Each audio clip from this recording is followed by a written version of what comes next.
The bones of the great and troubled ship lay under a greying sky. I travelled on up to Liverpool to see the monster die. The wreckers were ripping the hull apart, were opening wounds of old, not only the bones of a rusty ship, but the bones of a tale untold. My mind went back those 30 years to the time when we built the ship, when I was a poor young riveter just out on my maiden trip. I'd found some digs in Millwall, right down in the Isle of Dogs, where the Thames sweeps on forever in a miasma of mist and fogs. I moved on in with Ted and Jane, the Lamptrees they were called. He was a man of 40 years, she was just 24. But Ted was grim and serious, while Jane was as light as froth. While he was around, he held her down. I thought her a fluttering moth. She'd laugh and dance and prance around when Ted was not at home. He liked his pint of Guinness stout, his beer ahead of foam. He said that he'd worked a mighty thirst for Isambard Brunel, whose dream of the great Leviathan rose up from the depths of hell. I got me a job with Ted down there, riveting iron plates. That ship was the first with a double hull, with an inner working space. We belted the red-hot rivets in and flattened the ends across. We'd work in pairs and the light was scarce in the depths of that albatross. Whenever old Ted would seek the pub, I'd go on home to Jane. I thought that she must have feelings, but the love that I felt was pain. For I never dared to voice it, though. She must have looked in my eyes to see the way that my feelings lay. It was way beyond disguise. Then Ted had begun to drink too much. He said it was getting him down.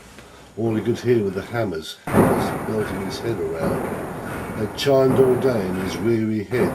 They rang all night in his sleep, drowned out the sound of our laughter like an echo relayed from the deep. He belted Jane and he made her cry, while I had nothing to say. I thought that I couldn't come in between a man and his wife that way. She saw my eyes and they said it all. I'd sit and begin to grieve. I just couldn't bear the thought that he might say that I had to leave. The Eastern Company went broke in '56, and we were all laid off until the finances were fixed. We spent some terrible weeks at home, living on toast and tea, wondering how to pay the rent, and arguing constantly. They hired us back, began again, but Ted and I were sour, for Jane had begun to talk to me, ignored him by the hour. We worked down deep in the hull this time, but spoke not a friendly word, with just the clash of the hammers as the heat of our tempers soared. He worked inside in the inner space as I beat the rivets in. He'd disappear in the iron walls to the clash of the hammer's din. My mind began to play me tricks. My hammer felt like lead. And then, as he peered on out one day, I hit him across the head. He fell back into that inner space with neither a scream nor curse. I knew if I pulled him out again, there'd be calls for a horse and hearse. I fitted a whole new iron plate and riveted it in place, wiped the blood from my hammer and the sweat from my trembling face.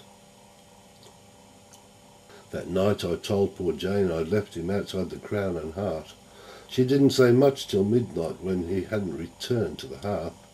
For days she hurried around to seek her husband in every lane, but only I knew the reason why he'd never come home again.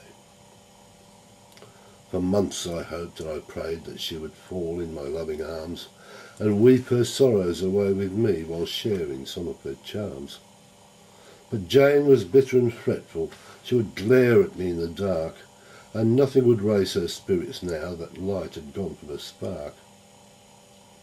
The ship had neared completion when I offered my hand to her. "You must have guessed that I love you, Jane." She turned on me with a curse. "You think to replace my husband? Ha! I wouldn't take you on a whim, for Ted was really my one true love. I'll keep myself true to him. The ship was launched and I left that place. I signed as one of the crew. I killed a man for a dream like sand that had trickled my fingers through. I dreamt that Ted was alive, not dead, and clanking his length of chain in the bowels of Brunel's Great Eastern, and calling me out by name. That ship was cursed from the day it launched. When one of the boilers blew, as it crossed the Atlantic swell, it lost a paddle wheel or two. The rudder snapped at the iron post, a reef put her in tow. I knew full well that the hounds of hell were trapped there down below. I'm old and tired as I watch the iron now stripped from the eastern side, when suddenly there's a shout goes up, there's a skeleton inside. Now back in my lonely boarding house, I write this in despair. In death he waits with the hammer of hate. Ted clanks his chains down there.